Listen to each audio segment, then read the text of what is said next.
ये नेस्ले भी अदारा है सर? हाँ माशाल्लाह, बिल्कुल नेस्ले भी अदारा है, बिल्कुल। और अब तो माशाल्लाह से आइडिया हो गया ना आप लोगों को। मरी ब्रेवरी, हाँ बिल्कुल। और ओटलिंग, बिल्कुल। ये तमाम जो अदारे हैं यहाँ पर क्या होता है, ठीक है आप बैठो ना उनके पास। सर मैं बस यार वो थोड़ी सी वो हेडिंग से जो लिखनी थी तो अच्छा नहीं खैर, आराम से बैठ, इधर बैठे या कहीं भी बैठ के। हाँ सही। और क्या हो सकता है? ये जो अदारे आपने देखे हैं ये क्या काम करते हैं? ये मुख्तलिफ अपनी अपनी फील्ड के काम करते हैं। और इनमें आपने ये तरह देखा होगा कि कुछ लोग काम करते हैं और कुछ उनकी सर्विस को अवेल करते हैं। होटलिंग को अगर हम देखें तो वहां पर कुछ लोग काम करने वाले होते हैं और कुछ उस सर्विस को अवेल करने वाले होते हैं। स्कूलों को देखें, कुछ लोग सर्विस ऑफर कर रहे हैं जैसे कि टीचर्स, और कुछ लोग ऐसे हैं जो कि उसको अवेल कर रहे हैं जैसे कि हम पढ़ने वाले, ठीक है। इसी तरह से अस्पतालों के अंदर भी कुछ लोग सर्विस दे रहे होते हैं यानी कि डॉक्टर्स वगैरह, और बीमार वहां से सर्विस ले रहे होते हैं। अब हमारी फील्ड में, साइकोलॉजी की फील्ड में या पूरी दुनिया की कोई भी आप फील्ड देखें, अदारे बनाना थोड़ा सा डिफिकल्ट काम होता है। उसके लिए आपको एक मुतलका एक्सपीरियंस होना जरूरी है, ठीक है।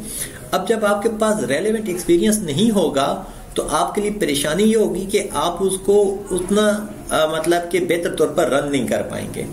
इसी तरह से आपने ये देखा होगा, कभी ना कभी आपके ज़हन में ये ख्याल आया होगा, किसी होटल पर आप गए हो, वहां पर आपने खाना खाया हो, तो आपका दिल ये क्या हो कि यार कितना जबरदस्त कारोबार है, ये मुझे करना चाहिए। आता है कि नहीं आता? किसी कॉलेज में जाएं तो बंदे को लगता है यार इतने स्टूडेंट्स हैं, पता नहीं कितनी इनकम होती होगी, तो ये कारोबार भी अच्छा है। कभी कभी हम जाते हैं और कुछ न से किसी रेडी वाले की अच्छी बिक्री देखते हैं तो हम कहते हैं कि यार ये कारोबार भी देखो कितना अच्छा है। होता है कि नहीं होता? इसी तरह से जहां पर आप खुद काम कर रहे होते हैं वहां पर भी समटाइम हमें होता है कि यार इतनी ज्यादा सेल हो रही है तो ये मेरा अपना अदारा होता तो मुझे कितनी बचत होती। समझ आ रही है? ये वाली चीज जो होती है हमें इंडिपेंडेंट काम करने के लिए एक मोटिवेशन देती है, ठीक है। लेकिन उस अदारे को समझने के लिए, उसके कस्टमर्स को, अट्रैक्शंस को समझने के लिए, उसके फंड्स को समझने के लिए, सोर्स ऑफ इनकम को समझने के लिए हमें थोड़ा सा टाइम चाहिए होता है। और उसके लिए अगर हम देखें तो अब बहुत ज्यादा फील्ड्स आ चुकी हैं। जैसे कि उसके फाइनेंशियल मैटर्स को समझने के लिए या उनको डील करने के लिए आपके पास बैंक्स होते हैं, ऐसा ही है। इसी तरह से उसकी क्या नाम है, मार्केटिंग करने के लिए MBA मार्केटिंग लोग आ गए। मैं अदारे की बात कर रहा हूँ, छोटे अदारे की नहीं, बड़े अदारों की बात कर रहा हूँ। इसी तरह से उसके अंदर नए लोगों को लाने के लिए, रिक्रूटमेंट करने के लिए HR, ह्यूमन रिसोर्स डेवलपमेंट के अलग से डिपार्टमेंट होता है, ठीक है। इसी तरह से उसके कानूनी जवाब रखने के लिए कि हम क्या क्या काम करते हैं, एक पूरी वकीलों की टीम होती है जो कि उसको लेकर चलती है। फिर कल उसको कोई मसाइल आ जाते हैं तो उनको क्या नाम है, आगे डील करने के लिए वो वकील ही उनको डील करते हैं। अगर आप ये देखें हमारे ऑर्गेनोग्राम में भी आपको एक वकील साहब नजर आ रहे होंगे। होता ये कि हर अदारे की ये नीड होती है कि भाई जब भी हमें कोई कानूनी चीजों की समझ आएगी या परेशानी होगी तो हमें आपने हेल्प आउट करना है और हमें उसमें से निकालना है या हमें बेहतर मशवरा देना है ताकि हम कानून के तहत उस दायरा कार के अंदर रहते हुए अपना काम कर सकें। अब इन अदारों को गवर्नमेंट भी प्रोटेक्ट करती है, ठीक है। उनकी कानूनी तहत, वो एक कानून के तहत उनको इजाजत देती है कि आपने ये काम करने हैं, इस काम के अलावा बाकी आप काम नहीं कर सकते। अब होता ये है कि हमारे पाकिस्तान में अगर हम देखें तो हमारी जो साइकोलॉजी की फील्ड है, तो अगर हमें 10,000 लोगों ने अभी तक का अप्रोच किया है तो एडमिशन तो अभी तक कोई 150 हुआ है। यानी कि उन 10,000 लोगों को जरूरत थी, मतलब सर्विस की जरूरत थी। उनमें से चलो हम 10,000 ना करें, 1,000 को तो जरूरत हुई होगी एडमिशन की, तो बाकी 850 क्यों नहीं हुए, ठीक है। इसके भी कुछ वजूहात हैं, वो भी मैं आपको बता देता हूँ। इसी तरह से अच्छा, मैं एक और चीज भूल गया कि आज हमारा नया कोर्स शुरू हो चुका है, नया ये मैं कोर्स करवा रहा होता हूँ, और इसका 11वां सेशन है, मतलब 11वीं बार आज हम उसको रिपीट कर रहे हैं। और इसमें हमारे पास जो नए स्टूडेंट्स हैं वो तकरीबन 30 के करीब हैं, ठीक है, जो नए इसमें एनरोल्ड हो गए। और बाकी भी आए हुए हैं, लेकिन उनको कंफर्मेशन जब तक हो नहीं पाती, तो वैसे एक्सपेक्ट हम 40 to 50 कर रहा होता हूँ, तो 30 को जो है ना हमने कंफर्म कर दिया हुआ है। अच्छा, अब होता है ये कि वो जो 850 लोग हैं उनके क्या क्या चीजें हैं, यानी कि वो पोटेंशियल कस्टमर है, वो पोटेंशियल कस्टमर है जो कि हमारे पास आया है, जिसको हमने अट्रैक्ट किया, लेकिन ऐसी क्या वजह है कि उन्होंने हमें ज्वाइन नहीं किया। माली हालात हो सकते हैं, दूरी हो सकती है, सिस्टम हो सकता है कि हमने उनको जो सर्विस उनको चाहिए वो उनकी मर्जी की है कि नहीं है, ठीक है। इसी तरह से हमें कम से कम तकरीबन हमें 1200 हमारे पास साइकोलॉजिस्ट ने अप्लाई किया जॉब के लिए, ठीक है, और रखे हमने कितने 3-4 मैक्सिमम 5 होते हैं, ठीक है। वो भी जरूरत एक की होती है किसी भी अदारे के अंदर कानूनी तौर पर, मतलब कि जैसे मैंने आपको बताया ना कि सिस्टम जो कानून कहता है वो कहते हैं एक साइकोलॉजिस्ट काफी है, और वो भी क्लिनिकल, बाकी वो उस चीज की तरफ जाते ही नहीं है। तो इसका मतलब ये हुआ कि बाकी जो 1199 लोग हैं वो किधर गए, पोटेंशियल एम्प्लॉयज जो हैं वो कहां पर गए। तो इसका मतलब ये है कि अनएम्प्लॉयमेंट भी है, ठीक है, और साथ में ये भी है कि सर्विस के लिए लोगों को भी जरूरत है। अब एक लेमैन क्या करता है, इतने ज्यादा कस्टमर्स को देखते हुए और इतने ज्यादा अनएम्प्लॉयमेंट को देखते हुए वो एक नया अदारा बना देते हैं, बीच की सारी चीज को स्किप कर देते हैं कि यार उस अदारे को हमने मतलब कि चलाना कैसे है, उसके लॉजिस्टिक कॉस्ट क्या होगी, जहां पर हम होंगे वहां पर पब्लिक के इंटरेक्शन कैसे होगी, बाकी कानूनी पेचीदगियां क्या हैं, उन सारी चीजों को छोड़ छाड़ कर वो क्या करते हैं, अपने एक अदारा बना बैठते हैं। और आजकल सिंपली क्या होता है, फेसबुक पे या व्हाट्सएप पे आप कोई ना कोई फेसबुक पेज बना देते हो और उसी को एज अदारा वो करते हो, तस्वर करते हो। तो अब पोटेंशियल कस्टमर क्या करता है, पोटेंशियल कस्टमर या पोटेंशियल एम्प्लॉय, उनको ये लगता है कि ये कोई अदारा है और वो वहां पर उनको अप्रोच करते हैं, सही है ना। एक अदारे का आपने नाम बनाया हुआ है, जैसे कि मैं बताऊं कि पी लाइफ साइकोलॉजिकल सर्विसेज, और लोगों को ये होगा कि यार वाकई कोई अदारा होगा। अभी अगर मैंने क्लिनिक नहीं बनाया हुआ तो वो जब लोग मुझे अप्रोच करेंगे तो वो क्या होंगे, हर्ट होंगे, पेशेंट्स भी और दूसरे लोग भी, ठीक है।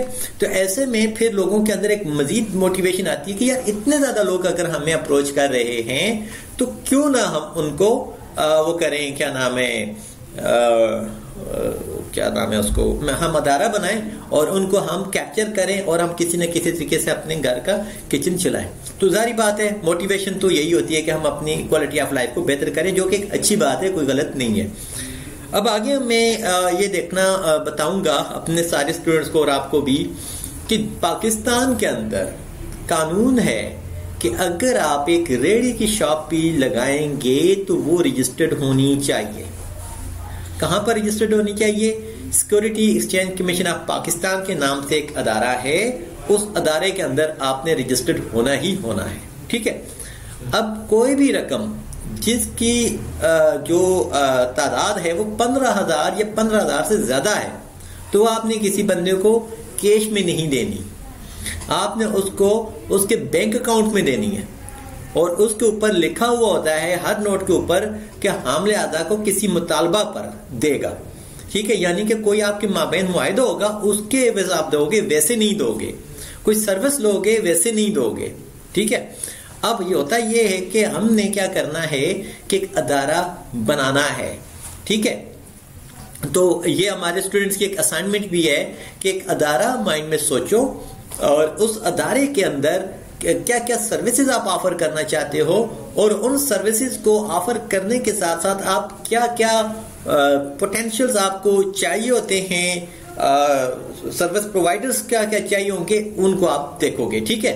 तो इससे पहले मैं अपने एक अदारे का बताऊंगा कि भाई हमारे पास जो है ना क्या नाम है, अदारा क्या है और हम क्या काम कर रहे हैं और कैसे काम कर रहे हैं, ताकि बाकियों को भी पता चल सके कि हाँ जी भाई ये काम ऐसे चलता है और हम जब अदारा बनाएंगे उसको हम ऐसे बनाएंगे, ठीक है।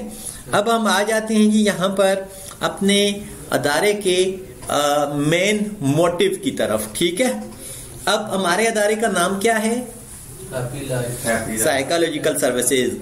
इसका एक विजन होता है और एक मिशन होता है। ठीक है, और विजन जो हम सोच रहे हैं, जो हमारा ख्याल है, मिशन जो हम करना चाहते हैं। अब 100% हम कुछ भी नहीं कर सकते। पूरे पाकिस्तान की आवाम को 100% साइकोलॉजिकल सर्विसेज हम दे ही नहीं सकते। और यहाँ पर इवन कि हमारे पास जो दाखिल भी होते हैं उनको फुल फ्लेज हर किस्म की सर्विस हम दे ही नहीं सकते। इसलिए कहते हैं कि to be a model of, यानी कि हम एक मॉडल बनना चाहते हैं of best practices in the delivery of psychological services. कि साइकोलॉजिकल सर्विस को डिलीवर करने के लिए हम एक मॉडल बनना चाहते हैं, मॉडल रोल बनना चाहते हैं। ठीक, आज मतलब समझ लें कि अदारा हम बनाना चाह रहे हैं। मैंने जस्ट MSc कर ली हुई है, ठीक है, और या मैं साइकोलॉजिस्ट नहीं भी हूँ, कोई भी हूँ, लेकिन मेरा एक मोटिव है। ठीक है, फिर उसके बाद मिशन क्या है? Happy life psychological services aims to promote the mental health and well being by providing affordable, culturally informed and evidence-based mental health services to children, adolescent and adults in Pakistan या इस्लामाबाद। यानी कि इस्लामाबाद के अंदर हम एक culturally informed mental health की service देना चाहते हैं। मेंटल हेल्थ सर्विस एक बहुत बड़ी टर्म है, इसके अंदर आपके पास बहुत सारे लोग आ जाते हैं। मेंटल हेल्थ सर्विस देने के लिए आप ये देख लें कि अगर आप एक होटल बनाना चाहते हो तो वहां पर आपने ये करना होता है कि आपने लोगों को रोटी देनी है, नान पकाना है। तो नान पकाने के लिए आप सिंपल क्या करते हो? आटा लेते हो, एक को हायर करते हो, वो उसको बनाता है और आपको दे देता है। लेकिन जब आप क्लिनिक बनाना चाहते हो या कोई अदारा बनाना चाहते हो तो उस आटे के लिए आप समझ लें कि आपको हार्वेस्टिंग भी खुद करनी पड़ेगी, आपको गंदम भी खुद लगानी पड़ेगी। कौन सी क्वालिटी की गंदम लगाएंगे ताकि आपको तमाम तर चीजों का पता हो। और क्योंकि अब आप हमारे पास चीजें अपडेटेड हो चुकी हैं, आपको खेतों में जाकर खुद आटा बनाने की या वो डालने की जरूरत नहीं है, तो आप बेहतरीन किस्म के बाकी इदारों की सर्विसेज लेना शुरू कर देते हो। आपको पता होता है कि कौन से मिल का आटा अच्छा होता है, सही है। इसी तरह से आपको और बाकी सर्विस चाहिए, जैसे कि और क्या सर्विस चाहिए जी, लॉन्ड्री की सर्विसेज चाहिए, तो आपको ये पता होता है कि कौन सी लॉन्ड्री सर्विस ज्यादा बेहतर है। आपको फूड आइटम्स की बाकी जरूरत है तो आपको पता होता है कि कौन सी कंपनी के मसाले ज्यादा अच्छे होते हैं, बजाय इसके कि मसाले आप खुद बनाएं। तो सेम यहाँ पर भी हमारे पास ये कुछ मसालची हैं, समझ लें, या सर्विस प्रोवाइडर्स हैं, हम सारे हैं। सीईओ कभी भी आपकी वर्किंग स्टाइल के एतबार से नहीं होता, ये आपकी एडमिनिस्ट्रेशन के एतबार से होता है। चीफ एग्जीक्यूटिव ऑफिसर यानी कि जो कि इस सारी चीजों का रिस्पॉन्सिबल होगा, ये कोई भी हो सकता है, ये अनपढ़ बंदा भी हो सकता है। जैसे कि बेरिया इंटरनेशनल हॉस्पिटल है तो उसका सीईओ कौन है? मलिक रियाज। हालांकि मलिक रियाज को तो नहीं पता कि अस्पतालों के अंदर क्या होता है, लेकिन अल्टीमेट बेनिफिशियरी जो है वो ही है। ठीक है, इसी तरह से अल्टीमेट बेनिफिशियरी जो होता है वो सीईओ होता है। उसका ताल्लुक यहाँ पर उसकी माली हालात तक होता है, उसकी एडमिनिस्ट्रेशन तक होता है। वो काम क्या कर रहे हैं उसको इतना वो नहीं जानता। जिस तरह से हम कहते हैं ना, पाकिस्तान में मेंटल हेल्थ के अदारे या एडिक्शन सेंटर्स जो हैं वो सही प्रोफेशनल्स ने नहीं बनाए हुए, लोगों ने कारोबार बनाया हुआ। तो सारी बात है, एक कारोबार भी होता है, आपके माइंड में एक चीज होती है तो उसी को लेकर चलते हैं। तो अब आप ये देखें कि हमारे पास इसके आपको 4 सेक्शन नजर आ रहे होंगे यहाँ पर लेफ्ट साइड पर, फिर ये। ठीक है, अब आप ये देखें हमारे पास, क्योंकि हम एक मेंटल हेल्थ का अदारा चला रहे हैं, तो यहाँ पर ये क्योंकि हमने जिस टाइम स्टार्ट किया था, ये उस टाइम मैंने बनाया था, उसके बाद अपडेट नहीं किया, तो doctor Ayesha Jahangir as a medical officer उन्होंने हमें ज्वाइन किया था, जैसे आजकल डॉक्टर मदिया है। ठीक है, अब ऐसे में ये है कि डॉक्टर आयशा जहांगीर जो थी वो तमाम उन चीज़ों की जिम्मेदार थी जो कि इंसान को डेली प्रॉब्लम आ सकती हैं, रूटीन वाइज जो परेशानियां हो सकती हैं, जैसा कि जुकाम लग गया, सर में दर्द हो गया, बुखार हो गया। ठीक है, अच्छा, इसी तरह से अब आप ये देखें कि डॉक्टर आयशा जहांगीर के क्रेडेंशियल को चेक करने के लिए, यानी कि क्या वाकई वो डॉक्टर हैं कि नहीं है, हुकूमत ने हमारे पास एक शॉर्ट सा टूल रखा हुआ होता है, उसको हम कहते हैं पाकिस्तान हेल्थ कमीशन। ठीक है, या PMC भी कहते हैं उसको। ठीक है, पाकिस्तान मेडिकल कमीशन भी बोलते हैं, या PMDC भी बोलते हैं, पाकिस्तान मेडिकल कमीशन, ठीक है। अब उन्होंने क्या किया होता है कि एक नंबर दिया हुआ होता है हर बंदे को, जैसे हमें शनाख्ती कार्ड नंबर मिलता है ना कि मेरा जो शनाख्ती कार्ड नंबर है वो किसी और का नहीं होगा, सेम इसी तरह से वो जो नंबर है पीएमसी नंबर है वो हर मेडिकल ऑफिसर का अपना होता है और यूनिक होता है, वो किसी और का नहीं होता। अच्छा, कोई है इधर मुझे कोई एक हेल्प वो कर दे, ये मिस साजिदा को बताएं जरा कि जरा आए।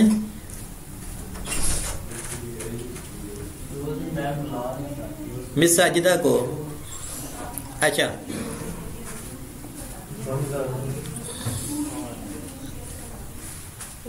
मिस साजिदा आप व्हाट्सएप ग्रुप में पूछ लें, क्योंकि मैं लाइव चल रहा हूं, तो उनको पूछें कि आवाज आ रही है कि नहीं आ रही है, ठीक है। वो सारा कुछ सही चल रहा है। अच्छा, तो इसी तरह से अब हमने ये वेरीफाई कर लिया, जैसे मैंने आपको आटे की बहुत आसान सी एग्जांपल दी। इसी तरह से दूसरा हमारे पास आता है साइकियाट्रिस्ट। तो उस टाइम हमारे पास डॉक्टर मरियम रजाक थी, ठीक है। तो अब उनका भी एक अपना पीएमसी नंबर होता है जो कि हमें ये बताता है कि ये वाकई ही साइकियाट्रिस्ट है कि नहीं है। हायर करते वक्त की बात कर रहा हूँ। अब इंसान की हायरिंग भी कहाँ से होती है वो भी मैं आपको बता दूंगा, ठीक है। ये कैसे हायर करते हैं वो भी मैं आपको बता दूंगा। फिर आगे ये आरिफ नाम का लड़का होता था पैरामेडिक्स, ठीक है। तो ये स्कूल ऑफ साइकोलॉजी वाले में, अच्छा जी सर, हाँ आ रही है, बस सही है, गुड। अच्छा, तो ये हमारे पास पैरामेडिकल वाला होता था, ठीक है। अब यहाँ पर आप देखो कि हमने लिखा हुआ है कि मेडिकल ट्रायज ये करता था, यानी कि इसने कोई खुद से मेडिसिन नहीं देनी होती थी, बस बंदे का वाइटल्स वगैरह चेक किया, बुखार है, जुकाम है, जो कुछ भी है, और डॉक्टर्स को इन्फॉर्म कर देना, और डॉक्टर्स ने जो बेसिक मेडिकेशन हो सकती है तो ठीक है, अदरवाइज उसको रेफर कर देना, जैसे उस दिन आपको रेफर किया, ठीक है। इसी तरह से उस दिन इनको रेफर किया, तो जिस चीज का जो जो पॉसिबिलिटी बनती है उसको उस तरह से रेफर कर देते हैं। हारिस खान वार्ड अटेंडेंट है, आपके सामने है, यानी कि साइकोलॉजिकल सर्विस देने के लिए हमें कितने कितने लोगों की जरूरत पड़ रही है वो यहाँ पर आपको एक टीम नजर आ रही है। फिर इसी तरह से इबाद नाम का एक कुक होता था, ठीक है। फिर इसी तरह से नवीद सुल्तान बतौर मेंटल हेल्थ एक्टिविटीज मैनेजर, यानी कि मैं इनकी तमाम एक्टिविटीज को मैनेज कर रहा हूं, और उनके यानी कि प्राइमरी लेवल पर से लेकर सेकेंडरी लेवल तक की तमाम सर्विसेज देने का रिस्पॉन्सिबल हूं। फिर अनम सहर थी, ठीक है, जो कि क्लिनिकल साइकोलॉजिस्ट थी। फिर उसके बाद निमरा एजाज, अमरीन और इकरा, ये हमारे पास साइकोलॉजिस्ट की टीम होती थी, ठीक है। फिर आगे अगर आप देखो तो हमारे पास एडवोकेट है इम्तियाज अहमद सोमरो साहब। फिर उसके साथ हमारे पास टैक्सेशन सर्विस आ जाती है, हैदर मुदस्सर अली हैं, हैदर टैक्स कंसल्टेंट जो उस दिन भी आए हुए थे। ये क्या करते हैं कि आपके अदारे के अंदर तमाम तर चीज़ों को देखते हैं कि आया कि आपकी इनकम कितनी हुई, आपके अखराजात कितने हुए, और आपके पॉसिबिलिटीज कितनी है लॉस होने की और सरवाइव करने की, ठीक है। फिर आगे इसमें लायबिलिटीज आ जाती हैं, यानी कि आपके रोजाना के अखराजात और इनकम कितनी है। फिर उसके बाद एसेट्स आ जाते हैं कि आप उसमें से कितनी रकम को सेव कर पा रहे हो, ठीक है।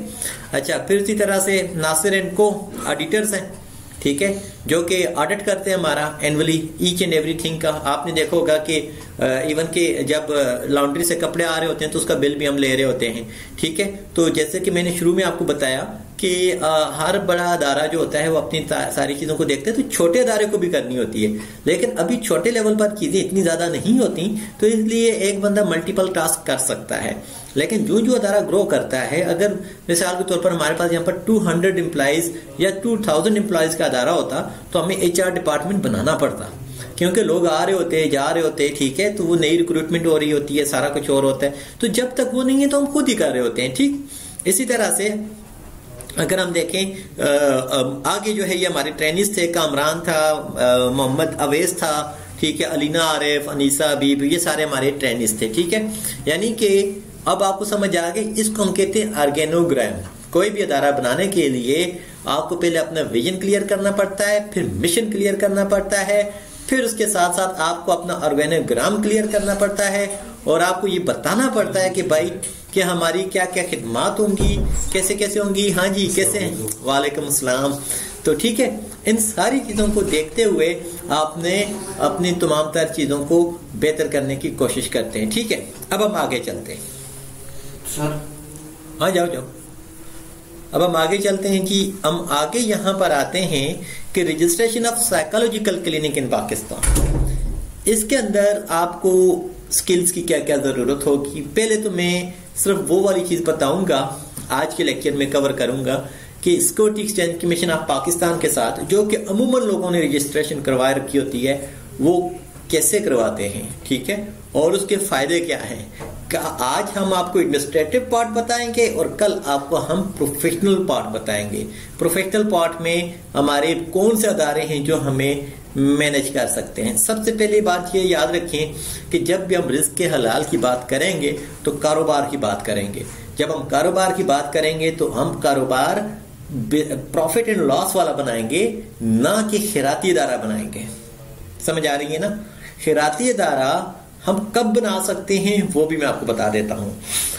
अमूमन आपने ये देखा होगा कि खैराती इदारों के नाम आप जानते हैं। जिस अदारे के नाम के साथ लिखा हुआ ट्रस्ट, फाउंडेशन, वेलफेयर सोसाइटी, ठीक है, चैरिटी सर्विसेज, ये खैराती इदारे होते हैं।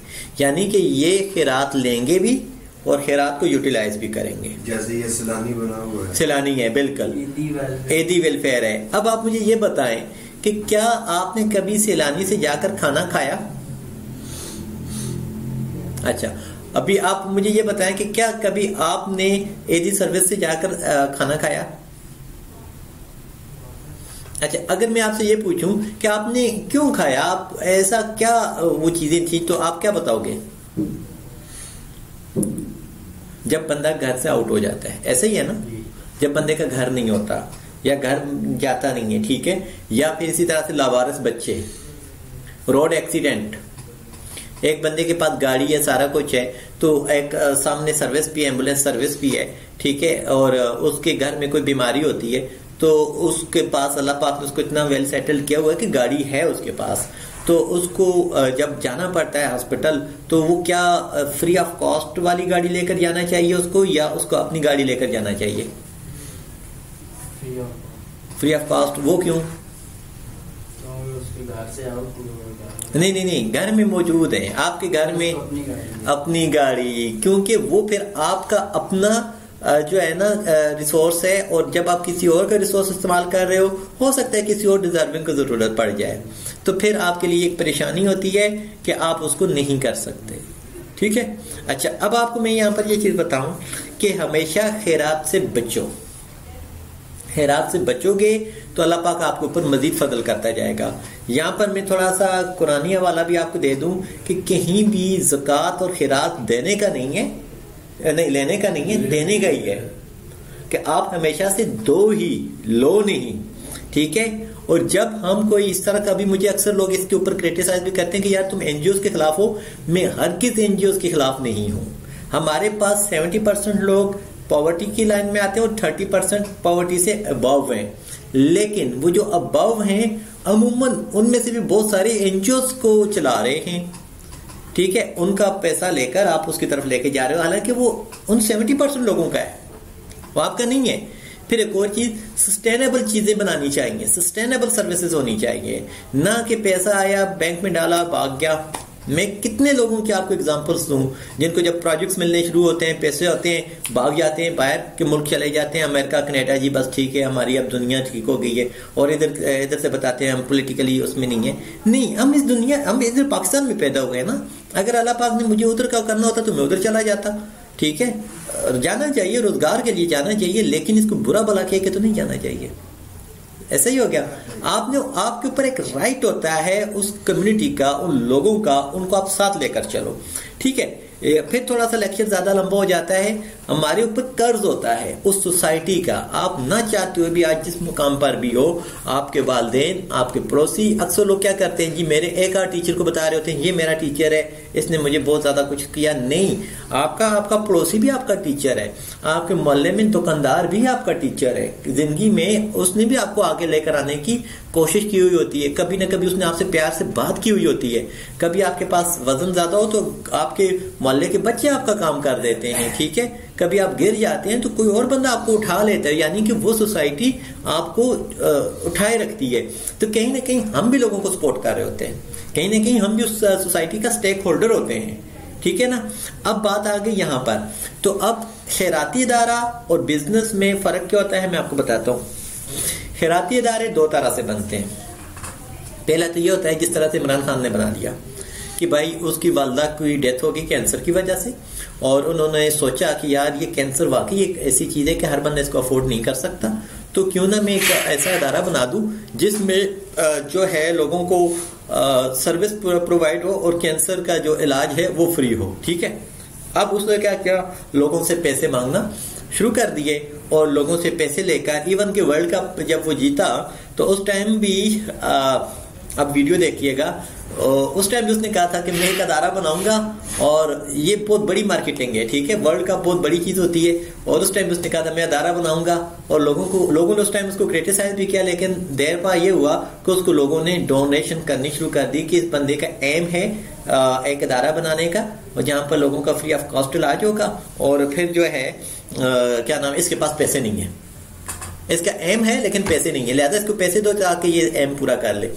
अब आप इसी तरह से एक और चीज देखो कि जरूरी नहीं अब शौकत खानम में हो सकता है मुल्कों के वज़ीर आज़म भी आते हों, हो सकता है मिनिस्टर्स भी आते हों, ब्यूरोक्रेट्स भी आते हों। ठीक है, वजह यह है कि उसमें भी वो आम हालात में उतना इलाज भी अफोर्ड नहीं कर सकते। ठीक है ना, यानी कि उसका इलाज वैसे भी बहुत ज्यादा महंगा है।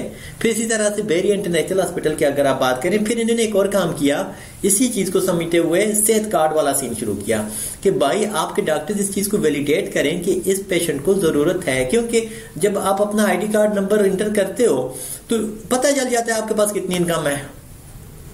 देखो मिसाल के तौर पर अपना चेक करो, अपना सेहत कार्ड का चेक करो सारे, क्योंकि ये इस फील्ड का हिस्सा है, हमारी फील्ड का हिस्सा है। एक बंदा आता है कहते हैं मैं गरीब बंदा हूं, मेरे पास पैसे नहीं है, मैं अपना इलाज कैसे वो चेक करूं, तो अब वो कोड में भूल गया हूं, आप उसका आईडी कार्ड लेकर उस कोड के ऊपर सेंड करें तो आपको पता चल जाएगा कि ये बंदा वाकई डिजर्विंग है कि नहीं है।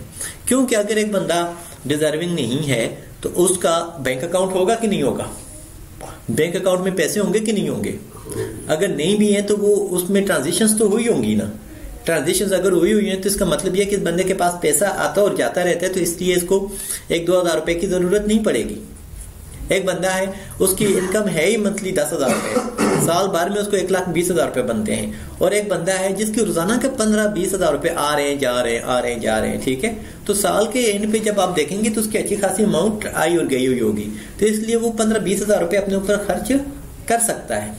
समझ आ रही है? तो इस तरह से हर इंसान के इन्होंने आईडी का, इसीलिए कहते हैं कि अपना हर बंदे का अपने पर्सनल बैंक अकाउंट होना चाहिए और जिसमें वो अपनी रकम का लेन देन करें, ताकि मुल्क को इन चीजों की क्लैरिटी हो। सही है। अच्छा, अब समझ आ गई यहाँ तक कि खैरात लेकर उसको दे देना, लोगों को ऊपर कर देना, उसमें आपका अपना कोई बेनिफिट नहीं होता। मिसाल के तौर पर इमरान खान को जितनी भी शौकत खानम से इनकम होगी वो अपनी जेब में डालकर घर नहीं लेके जा सकता। समझ आ रही है आपको?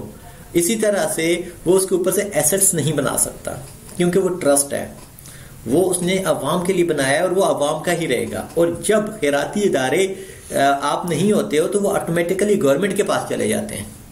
ठीक है, जिस तरह से family planning association of Pakistan एक होता था 1971 से पहले, आजकल उसका नाम है रहनुमा family planning association of Pakistan. आपने देखा होगा महकमा बहबूद आबादी का किस तरह से लोगो बना हुआ है, आसा वो लोग मियाँ बीवी बैठे हैं, साथ में एक बच्चा खड़ा है। वो जो है वो पाकिस्तान बनने से बाद 1956 से लेकर 1971 तक का है, वो अदारा बना था। ठीक है, और फिर उसके बाद वो एनजीओ थी, प्राइवेट इदारा था, खैराती था, तो किसी ने किसी वजह से जब टूट गया तो उसने गवर्नमेंट ने उसको अपने कब्जे में ले लिया। जिस तरह से अब्दुल सत्तार ईदी साहब की औलाद अब उसको रन कर रही है, अगर ये ना होती तो ऑटोमेटिकली ये उनकी गवर्नमेंट के पास चला जाता और गवर्नमेंट उसको रन करती। ठीक है। अच्छा, अब इसी तरह से अब आप ये देखो कि फाउंडेशन का भी यही होता है, आपके पास जो भी है वो फिर आपके उसमें चला जाता है। लेकिन अनफॉर्चुनेटली पाकिस्तान में टैक्स बचाने के लिए बड़े बड़े अदारे ट्रस्ट, फाउंडेशन और एनजीओ के नाम से बने हुए हैं। आगा खान फाउंडेशन का नाम सुना है आपने? बिल्कुल। बेरिया इंटरनेशनल हॉस्पिटल जो है वो भी ट्रस्ट है। नहीं, रिफा इंटरनेशनल जी, हमारे रिफा इंटरनेशनल, ये सारे के सारे जो हैं प्रॉफिट ले भी रहे हैं। और लेकिन यहाँ पर एक और चीज है कि इसके अंदर जो एम्प्लॉयज होते हैं, एम्प्लॉयज को इतना ज्यादा रकम दे देते हैं या उसकी सैलरीज इतनी ज़्यादा रख लेते हैं कि उनको वो फिर प्रॉफिट की सूरत में आना शुरू हो जाता है। एक सस्टेनेबल जॉब मिल जाती है उनको, और उसमें आपको पता है कि प्राइवेट सेक्टर में रिटायरमेंट की एज कोई भी नहीं होती, आपकी मर्जी, आप उसको जितना आगे ड्रैग करते जाए एज अ कंसल्टेंट रख लेते हैं। और मैंने खुद देखें कि 10-10 लाख रुपए एज अ कंसल्टेंट के नाम से एनजीओ से पैसे लिए जा रहे होते हैं जी कि ये हम इसको दे रहे हैं, मंथली हम दे रहे हैं, ठीक है, ताकि क्योंकि रकम आती है, पैसा आता है तो उसको कहीं ना कहीं तो वाइट करना है ना उसको। वो ब्लैक नहीं होता एक तरह से, लेकिन वो आपका अपना होता भी नहीं है, वो अमानत होती है। जिस तरह से आपके पास कुर्बानी का गोश्त होता है ठीक है, मैं लोकल मिसालें इसलिए दे रहा हूं क्योंकि ये होती है, ठीक है। आपने एक कुर्बानी की, उसका आपके पास मिसाल के तौर पर 20 किलो गोश्त है, ठीक है, तो अब आप क्या करते हो, वो रिश्तेदारों को उनका हिस्सा देते हो और रिश्तेदार उतना ही हिस्सा आपको भी दे देते हैं अपनी कुर्बानी में से। आपका आपके ऊपर हलाल, उनका उनके ऊपर हलाल, यानी कि कुर्बानी की और खुद ही खा ली, सही है। तो सेम इस तरह से ये चीजें चलती है खैराती अदारों की। तो क्या ये फेयर है? एक बंदा आपका पड़ोसी है, उसने ईद वाले दिन आलू पकाए और आपके पास 20 किलो गोश्त पड़ा हुआ, नॉट फेयर, फेयर नहीं है। यानी कि अगर आप इसको किसी ऐसे तरीके से अपनी ये जो नेकियां लिखने वाले फरिश्ते होते हैं, इनको भी धोखा दे दो कि यार ये हमने कर दिया हुआ है, लेकिन फिर भी ये फेयर नहीं होगा। एक चीज, अब आपने दूसरी चीज ये करनी है कि आया कि प्रॉफिटेबल बिजनेस कैसे होता है, और बहुत सारे अदारे एक साथ में एनजीओ क्यों चला रहे होते हैं, ठीक है। मैं आपको उसकी मिसाल देता हूँ। बेरिया वाले जो करते हैं, उन्होंने जमीन है, एक प्रॉपर्टी कंसल्टेंट हैं वो, ठीक है। अब साथ में आपने ये देखोगा कि उनके वो दस्तरखान भी हैं, झूले भी हैं, और इसी तरह से उन्होंने सस्ता घर स्कीम भी बनाई है। ये क्या वजह है? एक तरफ से आप इतने लाखों करोड़ों रुपए ले रहे हो और एक तरफ से आप इतना फ्री में भी दे रहे हो, इसकी क्या वजह है? उसकी मैं आपको एक चीज बताता हूं। कोई भी इदारा जब बनेगा, आपने उसको देखना है कि क्या एससीसीपी से रजिस्टर्ड हो गया। एससीसीपी गवर्नमेंट का एक अदारा है, जिस तरह से नादरा एक अदारा है। नादरा क्या करता है कि एक बंदे को पैदा होते ही एक नादरा रजिस्ट्रेशन नंबर दे देता है, ठीक है। इवन कि उसके पैदा होने से पहले उसके माँ बाप को निकाह नामे का एक नंबर दे देता है, ऐसे ही है। अब उसके बाद क्या होता है कि जब बच्चा पैदा होता है तो वो एक नेशनल आईडी कार्ड की सूरत में पॉपुलेशन का हिस्सा बन जाता है। जब तक वो नहीं है तो इसका मतलब ये बच्चा भी पैदा ही नहीं हुआ, ठीक है। अब होता ये है कि एससीसीपी भी एक नादरा की तरह का एक अदारा है जो कि कंपनीज को, तमाम अस्पतालों को, तमाम कॉलेजों को, तमाम स्कूलों को, तमाम अदारों को अपने पास रेगुलेट करता है। अगर आपके पास एससीसीपी की रजिस्ट्रेशन नहीं है तो स्टिल जिस तरह से एक बच्चे के पास आईडी कार्ड नहीं है तो वो अभी पैदा हुआ ही नहीं है, कागजों में पैदा हुआ नहीं है, तो इसी तरह से अभी आप कागजों में आपका इदारा ही नहीं है। समझ आ गई? पहली तो आपकी ये शर्त आ गई एससीसीपी के साथ रजिस्ट्रेशन की। अब एससीसीपी क्या करता है, आपको कोई डॉक्यूमेंट्स भेजता है, उन डॉक्यूमेंट्स को लेकर आपने बैंक के अंदर जाना है कि भाई मेरा बैंक अकाउंट खोल लो, मेरे इस अदारे का बैंक अकाउंट खोल लो। वो कहते हैं ठीक है, वो लेते हैं आपसे बैंक अकाउंट का, वो ले लेते हैं, क्या नाम है आपसे बैंक क्या नाम है जी उसका, अकाउंट बन जाता है आपका, ठीक है। दूसरी चीज हो गई। तीसरी चीज, आपने अब सारा कुछ उस अदारे के नाम पे ही करना है, आपने भी आप पे नहीं करना। आप मोबाइल फोन लेते हो तो वो भी अदारे के नाम पर, आप अकाउंट खुलवाते हो तो वो भी उसके नाम पर। अब अगला नेक्स्ट मरहला ये आता है जी कि अब आपकी लेन देन जो होगी आप अदारे के साथ कर रहे हो, ना कि मेरे साथ कर रहे हो। भले कि मैं इसको एज अ सीईओ या as a mental health activities manager चला रहा हूँ, सस्टेन करने की कोशिश कर रहा हूँ, लेकिन मेरे साथ जो भी मैं जितना भी ट्रस्टेबल हूँ, आपको पता है कि दुनिया में सबसे ज्यादा ट्रस्टेबल अदारा बैंक होता है। बैंक इसलिए होता है क्योंकि बैंक के अंदर पैसों की लेन देन होती है, और पैसों की लेन देन में इसीलिए इसकी इतनी ज्यादा बेहतरीन डॉक्यूमेंटेशन की हुई होती है कि 1 रुपया भी इधर उधर ना हो, और उसमें आपकी कुछ शराइत के साथ आपके पैसे उनके पास चले जाते हैं, ठीक है। और बैंक इतने ज्यादा मजबूत होते हैं कि ये हुकूमतों को भी कर्जे देते हैं, हुकूमत को भी चलाने के लिए आपका बहुत ज्यादा काम करते हैं। अब आप ये देखो, गौरी टाउन में ये 1 किलोमीटर का वो है, तो बीच में से 10 बैंकों की ब्रांचेस हैं, ठीक है। इसका मतलब ये है कि लोगों के पैसे यहाँ पर हैं और ये उनको मैनेज कर रहे हैं, ठीक है। जैसे मैंने आपको बताया ना, एक अदारे को अपने एक अकाउंट्स की भी जरूरत होती है, तो अकाउंट्स क्या करते हैं, वो पैसे वहां पे रख देते हैं।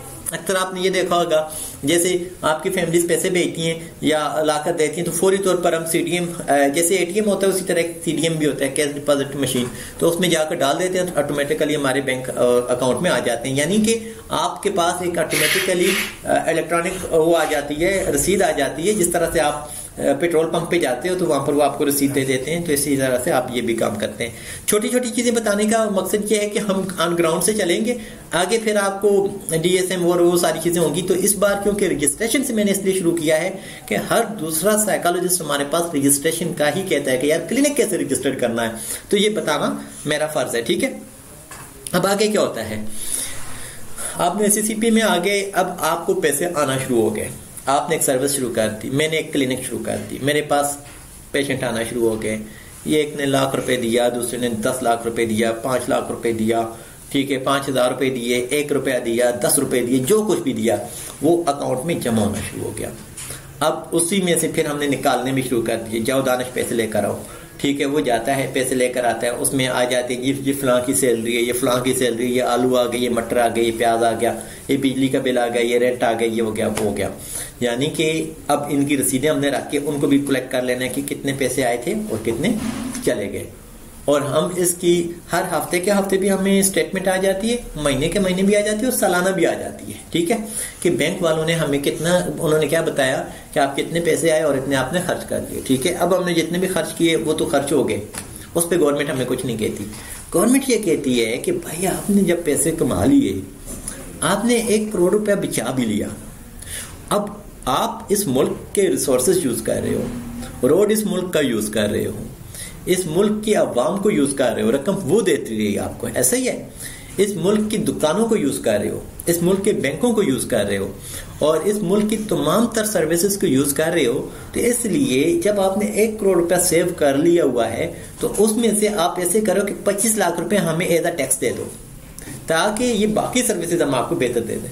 यानी कि 25% टैक्स आपको गवर्नमेंट को देना है, वो भी इस सूरत में जब आपके पास तमाम अखराजात निकाल कर आपके पास पैसे बच जाएंगे और उनके ऊपर भी मतलब कि टैक्सेशन ईयर गुजर जाएगा। समझ आ रही है? इस दौरान आपको लॉस होता है और आपने क्या करना है कि फिर भी घबराना नहीं है। हुकूमत आपको यह कहती है कोई बात नहीं है, आपको लॉस हो गया, कोई बात नहीं है, हम आपको फंड देंगे, हम आपको बैंकरप्ट होने के पैसे देंगे। ठीक है, आप अपने कारोबार को चलाए रखो। मिसाल के तौर पर पिछले 1 साल में हमारा 50 लाख रुपए का टर्नओवर हुआ था और इस साल में हमारे पास 20 लाख रुपए भी नहीं हो पाए, यानी कि 30 लाख रुपए हमें चाहिए थे और 5 लाख रुपए महंगाई को मिलाकर आप समझ ले 35 लाख रुपए मुझे चाहिए थे। तो मैंने क्या करना है, बैंक को एक रिक्वेस्ट डालनी है कि भाई मैं इतना ज्यादा लॉस में जा रहा हूँ, ये कारोबार ठप हो जा रहा है, ये पैसे खत्म हो रहे हैं, काइंडली मुझे थोड़ी बहुत रकम दे दें ताकि मैं सस्टेन कर पाऊं। वो आपको रकम दे देगा और बगैर सूद के देगा। और मजे की बात यह है, नौजवान कारोबार के नाम से आपका अकाउंट ऑटोमेटिकली बनाते हैं। अगर आप अंडर 35 हो ना तो ऑटोमेटिकली कामयाब नौजवान कारोबार के नाम से आपका अकाउंट बनता है। और हमारा जो अकाउंट है वो कामयाब नौजवान कारोबार के थ्रू ही बना हुआ है कि बिलफर्ज अगर खुदा न खास्ता कोई इस तरह की सूरत हाल पैदा हो जाती है ताकि हुकूमत हमें सपोर्ट कर सके। क्योंकि हुकूमत ये चाहती है कि भाई प्राइवेट अदारे स्ट्रेंथन हो, बल्कि वो अपने अदारों को प्राइवेटाइज कर रही होती है और हुकूमत को बजाय पैसे देने के पैसे लेने में फिर मजा आता है। देखो एक सरकारी अदारा है तो हुकूमत वहां पर मंथली पैसे दिए जा रही है। ठीक है, एक छोटा सा स्कूल है, वहां पर अगर 10 टीचर हैं तो मिनिमम भी आजकल प्राइमरी स्कूल टीचर की भी सैलरी मेरे ख्याल से 28,000 है। ठीक है, फिर इसी तरह से 35, 40, 50 तक जाते हैं। ठीक है, तो हो सकता है कि 5-6 लाख रुपए वो सैलरीज की सूरत में देती हो, 2-2.5 लाख रुपए यूटिलिटीज की सूरत में देती हो। ठीक है, बैंक उसका रेंट हो सकता है और बाकी लॉजिस्टिक कॉस्ट मिलाकर 10-15 लाख रुपए एक छोटे से स्कूल को हर महीने के महीने देना है। तो वही चीज अगर कोई प्राइवेट अदारा बना रहा है, काम कर रहा है, तो उसको जब प्रॉफिट होना शुरू हो गया तो हुकूमत को बजाय पैसे देने के पैसे आना शुरू हो जाते हैं। इसलिए हुकूमत आपके प्राइवेट इदारे पर खुश होती है, हुकूमत इस पर खफा नहीं होती। अब आप ये देखो, मैं भी इतनी खुशी से या इतने धड़ल्ले से काम क्यों कर रहा होता हूँ कि हुकूमत जो जो चीजें कहती है वो मान लिया। हुकूमत कहती है SCCP से रजिस्ट्रेशन करवा दो, करवा दी। हुकूमत कहती है बैंक के थ्रू आओ, करवा दिया। हुकूमत कहती है कि जब आप कारोबार शुरू करोगे तो कमर्शियल एरिया में बैठना है, तो हमने बैठ लिया। हुकूमत कहती है कि सुई गैस आपने नहीं यूज करनी है, आपने सिलेंडर गैस यूज करनी है तो यूज कर ली। हुकूमत कहती है कि आपने डोमेस्टिक बिजली नहीं यूज करनी है, आपने कमर्शियल यूज करनी है तो कर ली।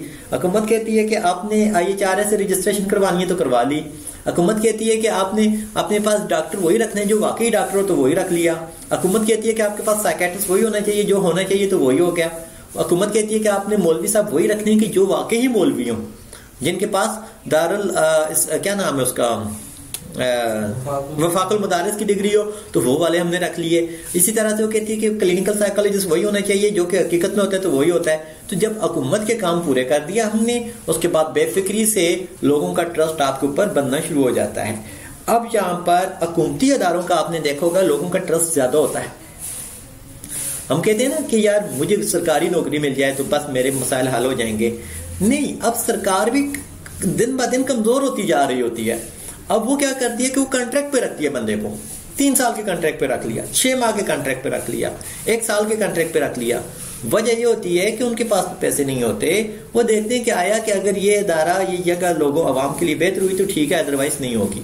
तो इसलिए फिर आवाम क्या करती है कि यार बजाय इसके वो नौकरी ढूंढती है, नौकरी उधर भी नहीं मिलती, फिर अदारा बनाने की कोशिश करते हैं। जब अदारा बनाते हैं तो अदारे को सस्टेनेबल नहीं कर पाते, तो फिर क्या होता है कि उल्टा स्ट्रेस बढ़ जाता है।